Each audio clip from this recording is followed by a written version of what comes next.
சென்னை மாநகரம் முழுக்க இன்றைக்கி வந்து போக்குவரத்து வந்து இந்த பாலங்கள் இல்லைன்னா எப்படி இருக்கும் அப்படின்னு நம்மளால் நினச்சி பார்க்க முடியாது. உதாரணத்துக்கு மலேசியா தலைநகர் கோலாலம்பூர்லலாம் ஒரு இடத்துலேருந்து இன்னொரு இடத்துக்கு போவதற்கு 3-4 மணி நேரம் எல்லாம் ஆகும்னு சொல்கிறாங்க. அதை விட மக்கள் தொகை நெருக்கம் அடர்த்தி மிகுந்த சென்னையில் ஓரளவுக்கு 15 மில்லியன் சென்னையினுடைய மக்கள் தொகை, ஓரளவுக்கு நமக்கு வந்து பாதுகாப்பான ஒரு பயணங்கள் இன்னைக்கு இருக்குன்னா 96லேருந்து 2001 வரை அவர் கட்டிய அந்த 10 பாலங்கள் முக்கியமான பாலங்கள். மேயராக இருக்கும்போதே கட்டியிருக்கக்கூடிய அந்த 10 பாலங்கள் வந்து முக்கியமானதாக இருக்குது. அதற்கு பிறகு அவர் உள்ளாட்சியில் வரும்போது இன்னும் ஒரு முக்கியமான விஷயம், அதிகாரிகளை வந்து நம்பக்கூடாதுங்கிறது தான் பொதுவாகவே அரசியலில் இருக்கக்கூடிய ஒரு இது.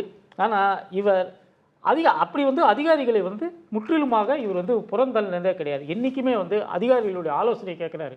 ஏன்னா நாம் ஆட்சியில் இருந்தாலும் சரி, நாம் பதவியில் இருந்தாலும் சரி, நம்ம இல்லாமல் போனாலும் சரி, அந்த அதிகாரிகள் அங்கே இருக்க போகிறாங்க, அவங்க தான் வந்து செயலாக்கம் செய்யக்கூடியவர்கள்னு சொல்லிட்டு அதிகாரிகளுக்கு வந்து ரொம்ப முக்கியத்துவம் கொடுக்கக்கூடிய ஒரு முக்கியமானவராக இருக்கிறாரு.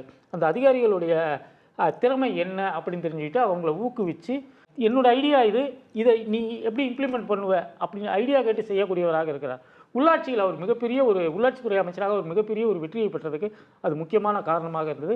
குறிப்பாக வந்து மாவட்டத்துக்கு ஒரு கிராமம், மாடல் கிராமத்தை தத்தெடுத்துட்டு அந்த கிராமத்தை வந்து முன்னேற்றிட்டு அதுக்குள்ளே என்னென்ன பிரச்சனைகள்லாம் இருக்குது, அந்த கிராமத்தை வந்து நம்ம டெவலப் பண்ணும்போது என்னெல்லாம் பிரச்சனைகள் வருது, அங்கே திட்டங்களை கொண்டு செல்வதில் என்னெல்லாம் பிரச்சனைகள் வருது அப்படின்னு பார்த்துட்டு ட்ரையல் அண்ட் எரர் மாவட்டத்துக்கு ஒரு கிராமம்னு பார்த்தாரு. அதற்கு பிறகு அதில் இருக்கக்கூடிய சக்ஸஸ்ஃபுல்லான விஷயங்கள் எல்லாம் எடுத்துக்கிட்டு மற்ற எல்லா கிராமங்களுக்கும் செய்ய ஆரம்பித்தார்.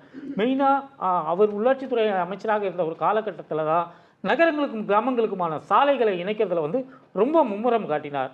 கிராமத்துக்குள்ளே இருக்கக்கூடிய சாலைகளை எல்லாம் கான்கிரீட் சாலைகளாக மாற்றினார். ஏன்னா வந்து அவங்க ஆடு மாடு கோழி இப்படின்னு சொல்லிட்டு சாதாரண வெறுமனே வந்து வாகன போக்குவரத்துக்கான சாலைகள் கிடையாது. அந்த சாலைகள் வந்து நீண்ட காலம் இருக்கணும் அவங்களுக்கு அப்படின்னு சொல்லி முதல் தடவையாக ஒரு மண் மட்டுமே இருக்கக்கூடிய இடங்களில் வந்து சாலைகளை போடும்போது அதை கான்கிரீட் சாலைகளாக போட்டு ஒரு சாலைங்கிற ஒரு தடத்தையே வந்து அவர் வந்து உருவாக்கினார். உள்ளாட்சி அமைச்சராக இருந்தபோது அவர் இது போன்ற விஷயங்களை எல்லாம் செய்தார். அதற்கு பிறகு துணை முதலமைச்சராக அவருக்கு வந்து ஒரு பயிற்சி இருந்தது. இது எல்லா பயிற்சியுமே பெற்று இன்றைக்கி வந்து தமிழ்நாட்டில் ஒரு தலைவராக ஒரு முதல்வராக இருப்பதற்கு தகுதியான ஒரு தலைவராக அவர் மட்டும்தான் இருக்கிறார்.